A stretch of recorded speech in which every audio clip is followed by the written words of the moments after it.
नमस्कार। आज प्रस्तुत है आचार्य रामचंद्र शुक्ल जी के द्वारा लिखी हुई कहानी 11 वर्ष का समय। ये कहानी 1903 ईस्वी में सरस्वती पत्रिका में प्रकाशित हुई थी और डॉक्टर लक्ष्मी नारायण लाल ने शिल्प विधि की दृष्टि से इस कहानी को हिंदी की प्रथम कहानी माना है। तो आइए सुनते हैं आचार्य रामचंद्र शुक्ल जी के द्वारा लिखी हुई कहानी 11 वर्ष का समय। दिन भर बैठे बैठे मेरे सिर में पीड़ा उत्पन्न हुई। मैं अपने स्थान से उठा और अपने एक नए एकांतवासी मित्र के यहाँ मैंने जाना विचारा। जाकर मैंने देखा तो वे ध्यान मग्न सिर नीचा किए हुए कुछ सोच रहे थे। मुझे देखकर कुछ आश्चर्य नहीं हुआ, क्योंकि ये कोई नई बात नहीं थी। उन्हें थोड़े दिन ही पूरब से इस देश में आए हुआ है।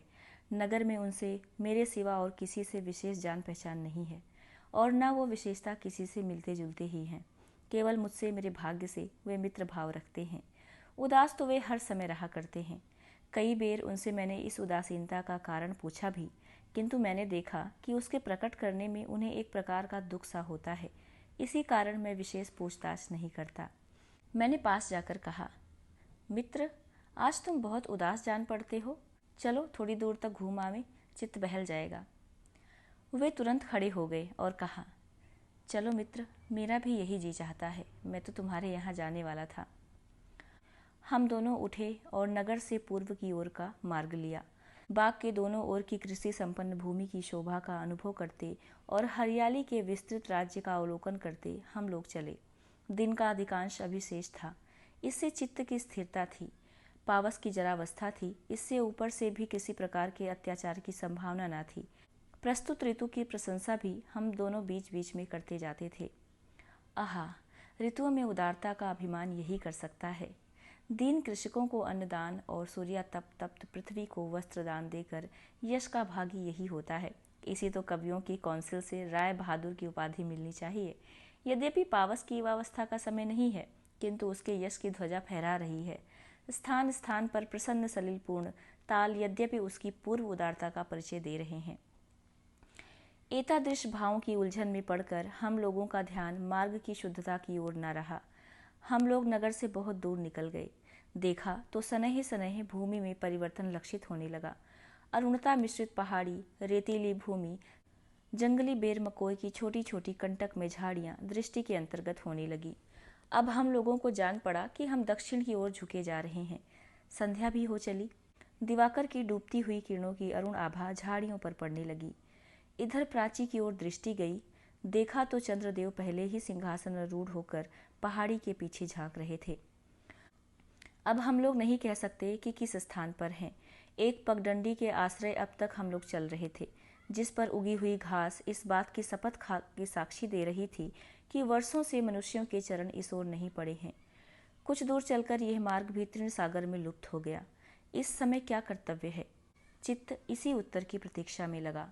अंत में यह विचार स्थिर हुआ कि किसी खुले स्थान से चारों ओर देखकर यह ज्ञान प्राप्त हो सकता है कि हम लोग अमुक स्थान पर हैं। दैवात सम्मुख ही ऊंची पहाड़ी देख पड़ी। उसी को इस कार्य हेतु उपयुक्त स्थान हम लोगों ने विचारा। ज्यों त्यों करके पहाड़ी के शिखर तक हम लोग पहुंच गए। ऊपर जाते ही भगवती जनवी नंदिनी के दर्शन हुए। नेत्र तो सफल हुए। इतने में चारुहासिनी चंद्रिका भी अट्टहास करके खिल पड़ी। उत्तर पूर्व की ओर दृष्टि गई। विचित्र दृश्य सम्मुख उपस्थित हुआ। जानवी के तट से कुछ अंतर पर नीचे मैदान में बहुत दूर गिरे हुए मकानों के ढेर स्वच्छ चंद्रिका में स्पष्ट रूप से दिखाई दिए। मैं सहसा चौंक पड़ा और ये शब्द मेरे मुख से निकल पड़े, क्या ये वही खंडहर है जिसके विषय में यहाँ अनेक दंत कथाएं प्रचलित हैं? चारों ओर दृष्टि उठाकर देखने से पूर्ण रूप से निश्चय हो गया कि हो न हो यह वही स्थान है जिसके संबंध में मैंने बहुत कुछ सुना है। मेरे मित्र मेरी ओर ताकने लगे। मैंने संक्षेप में उस खंडहर के विषय में जो कुछ सुना था उनसे कह सुनाया। हम लोगों के चित्त में कौतूहल की उत्पत्ति हुई। उसको निकट से देखने की प्रबल इच्छा ने मार्ग ज्ञान की व्यग्रता को हृदय से बहिर्गत कर दिया।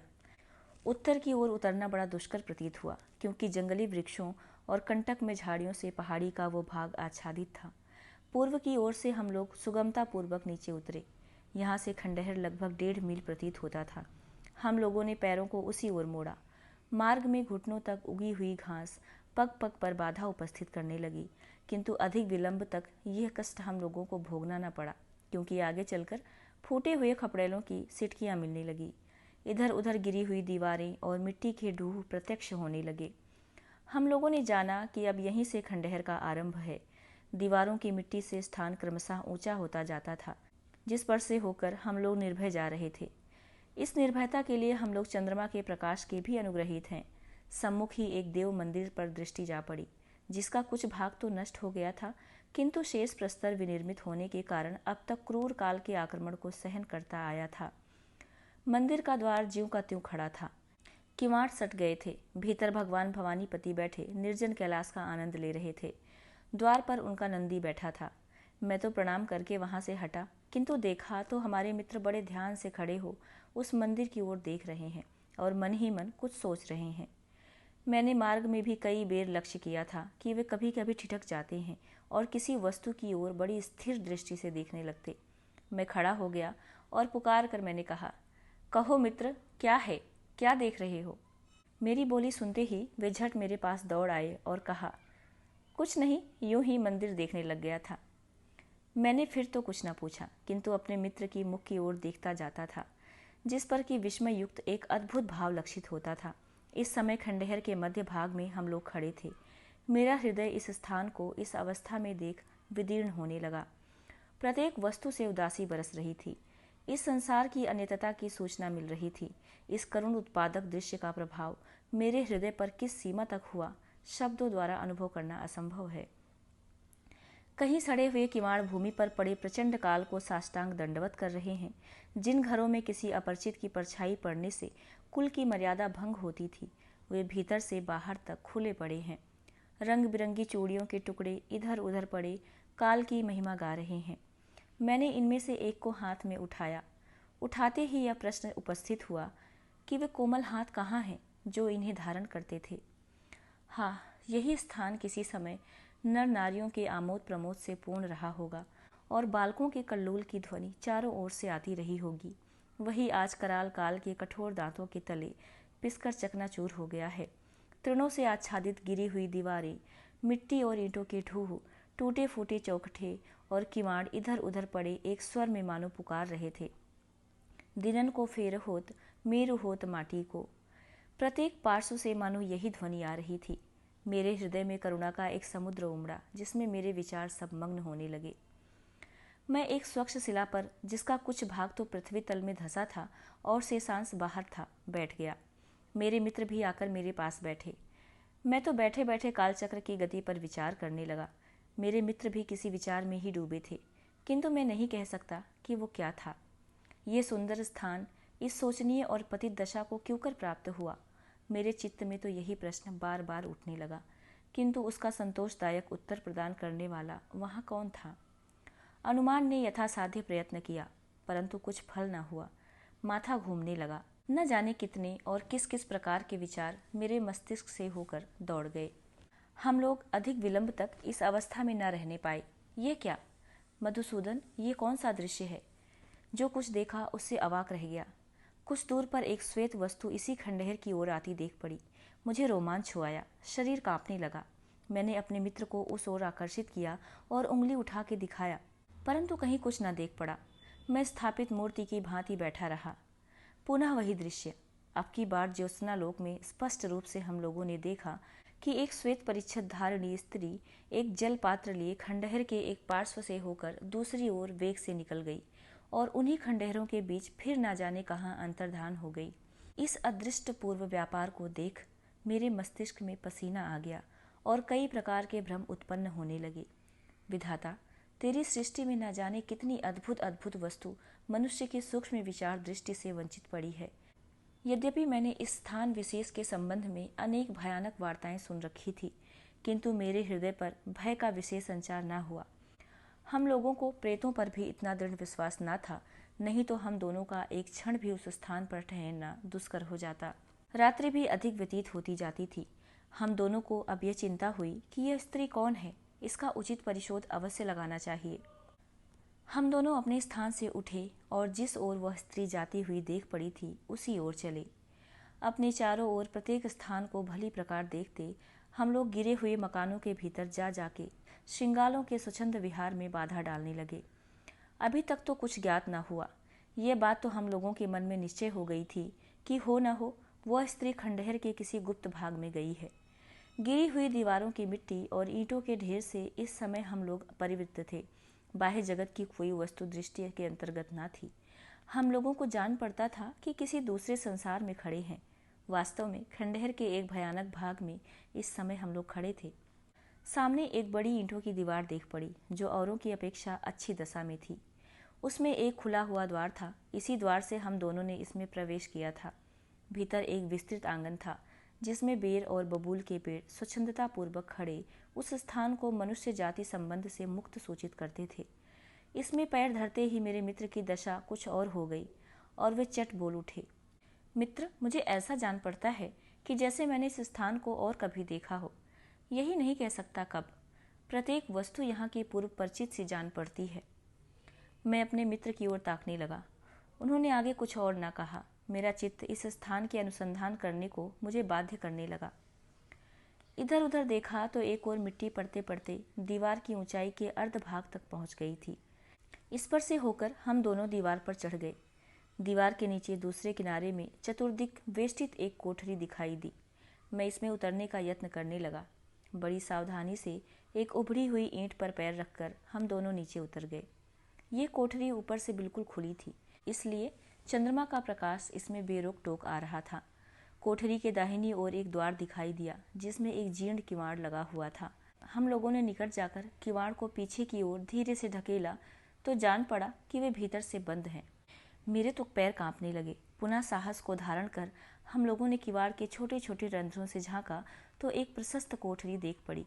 एक कोने में मंद मंद एक प्रदीप जल रहा था जिसका प्रकाश द्वार तक न पहुंचता था। यदि प्रदीप उसमें न होता तो अंधकार के अतिरिक्त हम लोग और कुछ न देख पाते। हम लोग कुछ काल तक स्थिर दृष्टि से उसी ओर देखते रहे। इतने में एक स्त्री की आकृति देख पड़ी जो हाथ में कई छोटे पात्र लिए उस कोठरी के प्रकाशित भाग में आई।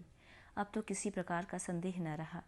एक बेर इच्छा हुई कि किवाड़ खटखटाएं, किंतु कई बातों का विचार करके हम लोग ठहर गए। जिस प्रकार से हम लोग कोठरी में आए थे, धीरे धीरे उसी प्रकार निशब्द दीवार से होकर फिर आंगन में आए। मेरे मित्र ने कहा, इसका शोध अवश्य लगाओ कि यह स्त्री कौन है। अंत में हम दोनों आड़ में इस आशा से कि कदाचित वह फिर बाहर निकले बैठे रहे। पौन घंटे के लगभग हम लोग इसी प्रकार बैठे रहे। इतने में वही श्वेत वसंधारिणी स्त्री आंगन में सहसा आकर खड़ी हो गई। हम लोगों को यह देखने का समय न मिला कि वो किस ओर से आई। उसका अपूर्व सौंदर्य देखकर हम लोग स्तंभित व चकित रह गए। चंद्रिका में उसके सर्वांग की सुंदरता स्पष्ट जान पड़ती थी। गौर वर्ण, शरीर किंचित क्षीण और आभूषणों से सर्वथा रहित। मुख उसका, यद्यपि उस पर उदासीनता और शोक का स्थायी निवास लक्षित होता था, एक अलौकिक प्रशांत कांति से दैदीप्यमान हो रहा था। सौम्यता उसके अंग अंग से प्रदर्शित होती थी। वो साक्षात देवी जान पड़ती थी। कुछ काल तक किंकर्तव्य मूढ़ होकर स्तब्ध लोचनों से उसी ओर हम लोग देखते रहे। अंत में हमने अपने को संभाला और इसी अवसर को अपने कार्य उपयुक्त विचारा। हम लोग अपने स्थान पर से उठे और तुरंत उस देवी रूपिणी के सम्मुख हुए। वो देखते ही वेग से पीछे हटी। मेरे मित्र ने गिड़गिड़ा कर कहा, देवी, डिठाई क्षमा करो, मेरे भ्रमों का निवारण करो। वो स्त्री क्षण भर तक चुप रही, फिर स्निग्ध और गंभीर स्वर में बोली, तुम कौन हो और क्यों मुझे व्यर्थ कष्ट देते हो? इसका उत्तर ही क्या था। मेरे मित्र ने फिर विनीत भाव से कहा, देवी, मुझे बड़ा कौतूहल है, दया करके यहाँ का सब रहस्य कहो। इस पर उसने उदास स्वर में कहा, तुम हमारा परिचय लेकर क्या करोगे? इतना जान लो कि मेरे समान अभागिनी इस समय इस पृथ्वी मंडल में कोई नहीं है। मेरे मित्र से ना रहा गया। हाथ जोड़कर उन्होंने फिर निवेदन किया, देवी, अपने वृत्तांत से मुझे परिचित करो। इसी हेतु हम लोगों ने इतना साहस किया है। मैं भी तुम्हारे ही समान दुखिया हूँ। मेरा इस संसार में कोई नहीं है। मैं अपने मित्र का यह भाव देखकर चकित रह गया। स्त्री ने करुण स्वर में कहा, तुम मेरे नेत्रों के सम्मुख भूला भुलाया मेरा दुख फिर उपस्थित करने का आग्रह कर रहे हो। अच्छा, बैठो। मेरे मित्र निकट के एक पत्थर पर बैठ गए। मैं भी उन्हीं के पास जा बैठा। कुछ काल तक सब लोग चुप रहे। अंत में वह स्त्री बोली, इसके प्रथम कि मैं अपने वृत्तांत से तुम्हें परिचित करूं, तुम्हें शपथ पूर्वक यह प्रतिज्ञा करनी होगी कि तुम्हारे सिवा यह रहस्य संसार में और किसी के कानों तक न पहुँचे, नहीं तो इस स्थान पर रहना दुष्कर हो जाएगा और आत्महत्या ही मेरे लिए एकमात्र उपाय शेष रह जाएगा। हम लोगों के नेत्र गीले हो आए। मेरे मित्र ने कहा, देवी, मुझसे तुम किसी प्रकार का भय न करो, ईश्वर मेरा साक्षी है। स्त्री ने तब इस प्रकार कहना आरंभ किया, ये खंडहर जो तुम देखते हो, आज से 11 वर्ष पूर्व एक सुंदर ग्राम था। अधिकांश ब्राह्मण क्षत्रियों की इसमें बस्ती थी। ये घर जिसमें हम लोग बैठे हैं, चंद्रशेखर मिश्र नामी एक प्रतिष्ठित और कुलीन ब्राह्मण का निवास स्थान था। घर में उनकी स्त्री और एक पुत्र था। इस पुत्र के सिवा उन्हें और कोई संतान न थी। आज 11 वर्ष हुए कि मेरा विवाह इसी चंद्रशेखर मिश्र के पुत्र के साथ हुआ था। इतना सुनते ही मेरे मित्र सहसा चौंक पड़े। हे परमेश्वर, ये स्वप्न है या प्रत्यक्ष? ये शब्द उनके मुख से निकले ही थे कि उनकी दशा विचित्र हो गई। उन्होंने अपने को संभाला और फिर संभल कर बैठे। वह स्त्री उनका यह भाव देखकर विस्मित हुई और उसने पूछा, क्यों, क्या है? मेरे मित्र ने विनीत भाव से उत्तर दिया, कुछ नहीं, यूं ही मुझे एक बात का स्मरण आया, कृपा करके आगे कहो। स्त्री ने फिर कहना आरंभ किया, मेरे पिता का घर काशी में मोहल्ले में था। विवाह के 1 वर्ष पश्चात ही इस ग्राम में एक भयानक दुर्घटना उपस्थित हुई। यहीं से मेरे दुर्दमनीय दुख का जन्म हुआ। संध्या को सब ग्रामीण अपने अपने कार्य से निश्चिंत होकर अपने अपने घरों को लौटे। बालकों का कोलाहल बंद हुआ। निद्रा देवी ने ग्रामीणों के चिंता शून्य हृदयों में अपना डेरा जमाया। आधी रात से अधिक बीत चुकी थी। कुत्ते भी थोड़ी देर भूख कर अंत में चुप हो रहे थे। प्रकृति निस्तब्ध हुई। सहसा ग्राम में कोलाहल मचा और धमाके के कई शब्द हुए। लोग आंखें मीचते उठे। चारपाई के नीचे पैर देते हैं तो घुटने भर पानी में खड़े हैं। कोलाहल सुनकर बच्चे भी जागे। एक दूसरे का नाम ले लेकर लोग चिल्लाने लगे। अपने अपने घरों में से लोग बाहर निकल कर खड़े हुए। भगवती जानवी को द्वार पर बहते हुए पाया। भयानक विपत्ति, कोई उपाय नहीं। जल का वेग क्रमशः अधिक होने लगा। पैर कठिनता से ठहरते थे। फिर दृष्टि उठाकर देखा, जल ही जल दिखाई दिया। एक एक करके सब सामग्रियां बहने लगी। संयोगवश एक नाव कुछ दूर पर आती देख पड़ी। आशा, आशा, आशा। नौका आई। लोग टूट पड़े और बलपूर्वक चढ़ने का यत्न करने लगे। मल्लाहों ने भारी विपत्ति सम्मुख देखी। नाव पर अधिक बोझ होने के भय से उन्होंने तुरंत अपनी नाव बढ़ा दी। बहुत से लोग रह गए। नौका पवन गति से गमन करने लगी। नौका दूसरे किनारे पर लगी। लोग उतरे। चंद्रशेखर मिश्र भी नाव पर से उतरे और अपने पुत्र का नाम लेके पुकारा। कोई उत्तर न मिला। उन्होंने अपने साथ ही उसे नाव पर चढ़ाया था, किंतु भीड़ भाड़ नाव पर अधिक होने के कारण वो उनसे पृथक हो गया था। मिश्र जी बहुत घबराए और तुरंत नाव लेकर लौटे। देखा, बहुत से लोग रह गए थे। उनसे पूछताछ किया, किसी ने कुछ पता न दिया। निराशा भयंकर रूप धारण करके उनके सामने उपस्थित हुई। संध्या का समय था। मेरे पिताजी दरवाजे पर बैठे थे। सहसा मिश्र जी घबराए हुए आते देख पड़े। उन्होंने आकर आद्योपरांत पूर्वोल्लिखित घटना कह सुनाई और तुरंत उन्मत्त की भांति वहां से चल दिए। लोग पुकारते ही रह गए। वे एक क्षण भी वहां न ठहरे। तब से फिर कभी वे दिखाई न दिए। ईश्वर जाने वे कहाँ गए। मेरे पिता भी दत्तचित्त होकर अनुसंधान करने लगे। उन्होंने सुना कि ग्राम के बहुत से लोग नाव पर चढ़ चढ़कर इधर उधर भाग गए हैं, इसलिए उन्हें आशा थी। इस प्रकार ढूंढते ढूंढते कई मास व्यतीत हो गए। अब तक वे समाचार की प्रतीक्षा में थे और उन्हें आशा थी, किंतु अब उन्हें चिंता हुई। चंद्रशेखर मिश्र का भी तब से कहीं कुछ समाचार न मिला। जहाँ जहाँ मिश्र जी का संबंध था, मेरे पिता स्वयं गए, किंतु चारों ओर से निराश लौटे। किसी का कुछ अनुसंधान न लगा। 1 वर्ष बीता, 2 वर्ष बीते, तीसरा वर्ष आरंभ हुआ। पिता बहुत इधर उधर दौड़े। अंत में ईश्वर और भाग्य के ऊपर छोड़कर बैठ रहे। तीसरा वर्ष भी व्यतीत हो गया। मेरी अवस्था उस समय 14 वर्ष की हो चुकी थी। अब तक तो मैं निर्बोध बालिका थी। अब क्रमशः मुझे अपनी वास्तविक दशा का ज्ञान होने लगा। मेरा समय भी अहर्निश इसी चिंता में अब व्यतीत होने लगा। शरीर दिन पर दिन क्षीण होने लगा। मेरे देवतुल्य पिता ने यह बात जानी। वे सदा मेरे दुख भुलाने का यत्न करते रहते थे। अपने पास बिठाकर रामायण आदि की कथा सुनाया करते थे। पिता वृद्ध होने लगे। दिवारात्रि की चिंता ने उन्हें और भी वृद्ध बना दिया। घर के समस्त कार्य संपादन का भार मेरे बड़े भाई के ऊपर पड़ा। उनकी स्त्री का स्वभाव बड़ा क्रूर था। कुछ दिन तक तो किसी प्रकार चला। अंत में वे मुझसे डाह करने लगी और कष्ट देना प्रारंभ किया। मैं चुपचाप सब सहन करती थी। धीरे धीरे आश्वास वाक्य के स्थान पर वो तीक्ष्ण वचनों से मेरा चित्त अधिक दुखाने लगी। यदि कभी मैं अपने भाई से निवेदन करती तो वे भी कुछ न बोलते, आनाकानी कर जाते और मेरे पिता की वृद्धावस्था के कारण कुछ नहीं चल सकती थी। मेरे दुख को समझने वाला वहाँ कोई नहीं देख पड़ता था। मेरी माता का पहले ही परलोकवास हो गया था। मुझे अपनी दशा पर बड़ा दुख हुआ। हाँ, मेरा स्वामी यदि समय होता तो क्या मेरी ऐसी दशा होती? पिता के घर पर क्या इन्हीं वचनों से मेरा सत्कार किया जाता? यही सब विचार करके मेरा हृदय फटने लगता था। अब क्रमशः मेरा हृदय मेघाच्छन्न होने लगा। मुझे संसार शून्य दिखाई देने लगा। एकांत में बैठकर मैं अपनी अवस्था पर अश्रु वर्षण करती।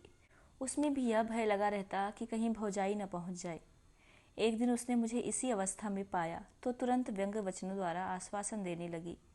मेरा शोकार्त हृदय अग्निशिखा की भांति प्रज्वलित हो उठा, किंतु मौन आलंबन के सिवा अन्य उपाय ही क्या था।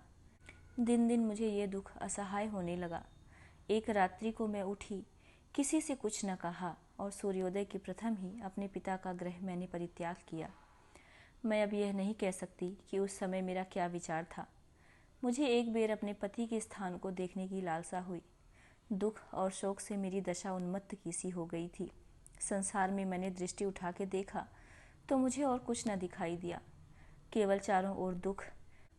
सैकड़ों कठिनाइयां झेलकर अंत में मैं इस स्थान तक आ पहुंची। उस समय मेरी अवस्था केवल 16 वर्ष की थी। मैंने इस स्थान को उस समय भी प्रायः इसी दशा में पाया था। यहाँ आने पर मुझे कई चिन्ह ऐसे मिले जिनसे मुझे ये निश्चय हो गया कि चंद्रशेखर मिश्र का घर यही है। इस स्थान को देखकर मेरे आर्द्र हृदय पर बड़ा कठोर आघात हुआ। इतना कहते कहते हृदय के आवेग ने शब्दों को उसके हृदय ही में बंदी कर रखा, बाहर प्रकट होने न दिया। क्षणिक पर्यंत वह चुप रही, सिर नीचा किए भूमि की ओर देखती रही। इधर मेरे मित्र की दशा कुछ और ही हो रही थी। लिखित चित्र की भांति बैठे वे एकटक ताक रहे थे। इंद्रियां अपना कार्य उस समय भूल गई थी। स्त्री ने फिर कहना आरंभ किया। इस स्थान को देखकर मेरा चित्त बहुत दग्ध हुआ। हाँ, यदि ईश्वर चाहता तो किसी दिन मैं इसी ग्रह की स्वामिनी होती। आज ईश्वर ने मुझको उसे इस अवस्था में दिखलाया।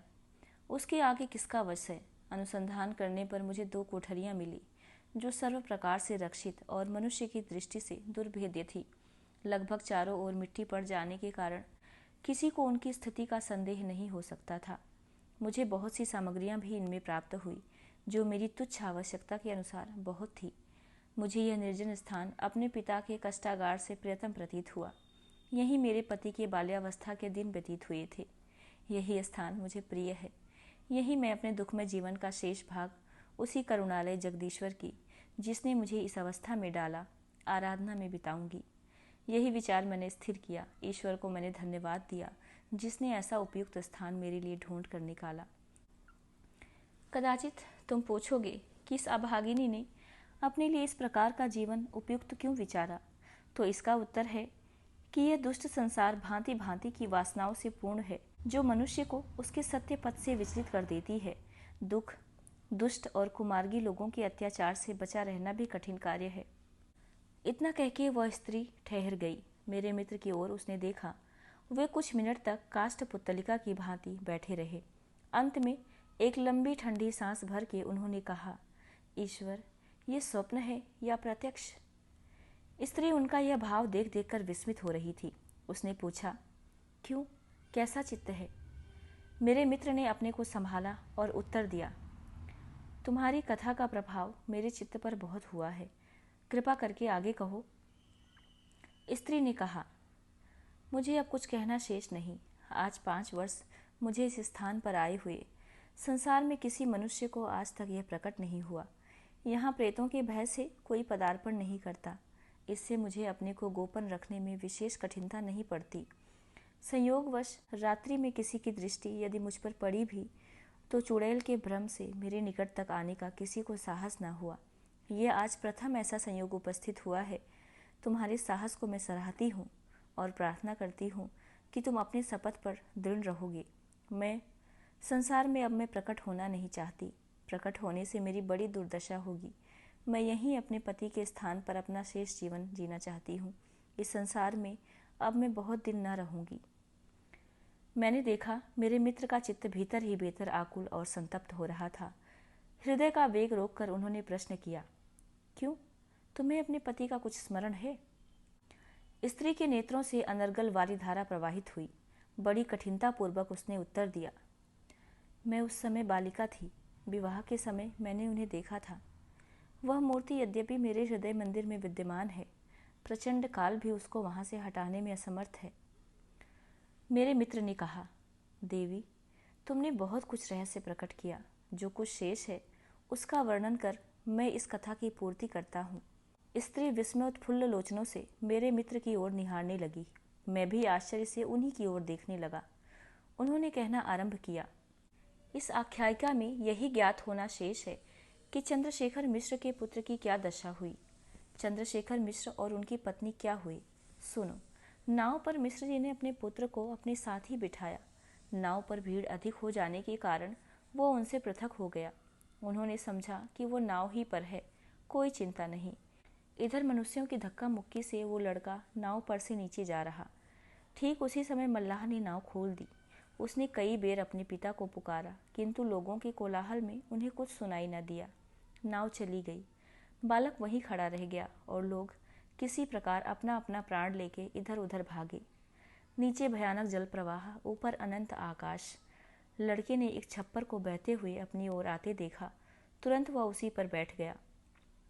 इतने में जल का बहुत बड़ा प्रबल झोंका आया। छप्पर लड़के सहित शीघ्र गति से बहने लगा। वो चुपचाप मूर्तिवत उसी पर बैठा रहा। उसे यह ध्यान ही नहीं कि इस प्रकार कै दिन तक वह बहता गया। वो भय और दुविधा से संज्ञाहीन हो गया था।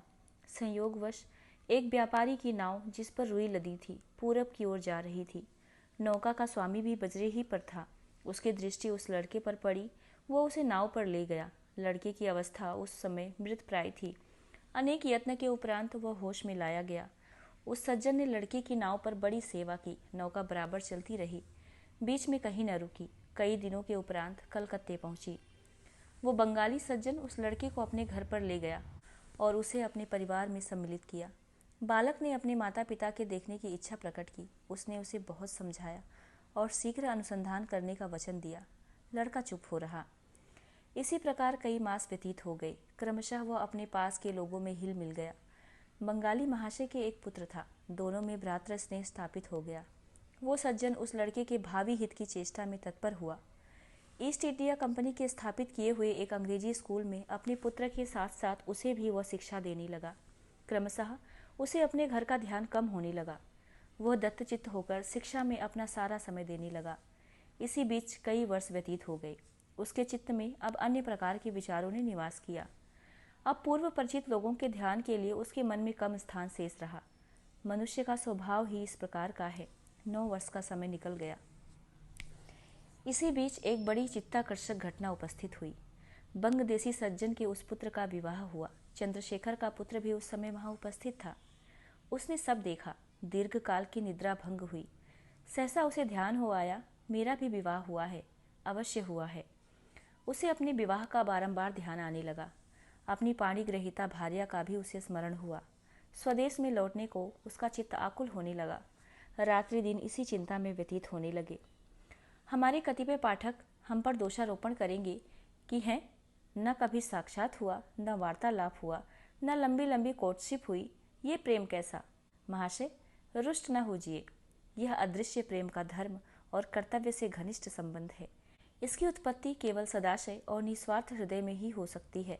इसकी जड़ संसार के और प्रकार के प्रचलित प्रेमों से दृढ़तर और अधिक प्रशस्त है। आपको संतुष्ट करने को मैं इतना और कह देता हूँ कि इंग्लैंड के अभूतपूर्व प्रधानमंत्री लॉर्ड बेकन्सफील्ड का भी यही मत था। युवक का चित्त अधिक डामाडोल होने लगा। एक दिन उसने उस देवतुल्य सज्जन पुरुष से अपने चित्त की अवस्था प्रकट की और बहुत विनय के साथ विदा मांगी। आज्ञा पाकर उसने स्वदेश की ओर यात्रा की। देश में आने पर उसे विदित हुआ कि ग्राम में अब कोई नहीं है। उसने लोगों से अपने माता पिता के विषय में पूछताछ किया। कुछ थोड़े दिन हुए वे दोनों इस नगर में थे और अब वे तीर्थ स्थानों में देशाटन कर रहे हैं। वो अपनी धर्मपत्नी के दर्शनों की अभिलाषा से सीधे काशी गया। वहाँ तुम्हारे पिता के घर का अनुसंधान करने लगा। बहुत दिनों के पश्चात तुम्हारे ज्येष्ठ भ्राता से उसका साक्षात हुआ, जिससे तुम्हारे संसार से सहसा लोप हो जाने की बात ज्ञात हुई। वह निराश होकर संसार में घूमने लगा। इतना कहकर मेरे मित्र चुप हो गए। इधर शेष भाग सुनने को हम लोगों का चित्त ऊब रहा था। आश्चर्य से उन्हीं की ओर हम ताक रहे थे। उन्होंने फिर उस स्त्री को देखकर कहा, कदाचित तुम पूछोगी कि इस समय अब वो कहाँ है। ये वही अभागा मनुष्य तुम्हारे सम्मुख बैठा है। हम दोनों के शरीर में बिजली सी दौड़ गई। वह स्त्री भूमि पर गिरने लगी। मेरे मित्र ने दौड़कर उसको संभाला। वो किसी प्रकार उन्हीं के सहारे बैठी। कुछ क्षण के उपरांत उसने बहुत धीमे स्वर से मेरे मित्र से कहा, अपना हाथ दिखाओ। उन्होंने चट अपना हाथ फैला दिया, जिस पर एक काला तिल दिखाई दिया। स्त्री कुछ काल तक उसी की ओर देखती रही, फिर मुंह ढांप कर सिर नीचा करके बैठी रही। लज्जा का प्रवेश हुआ, क्योंकि यह एक हिंदू रमणी का उसके पति के साथ प्रथम संयोग था। आज इतने दिनों के उपरांत मेरे मित्र का गुप्त रहस्य प्रकाशित हुआ। उस रात्रि को मैं अपने मित्र का खंडहर में अतिथि रहा। सवेरा होते ही हम सब लोग प्रसन्नचित्त नगर में आए। तो ये थी आचार्य शुक्ल जी के द्वारा लिखी हुई कहानी 11 वर्ष का समय। उम्मीद है आप लोगों को प्रस्तुति पसंद आई होगी। कहानी आपको कैसी लगी, इस पर आप लोग अपनी प्रतिक्रिया कमेंट बॉक्स में अवश्य लिखें। धन्यवाद।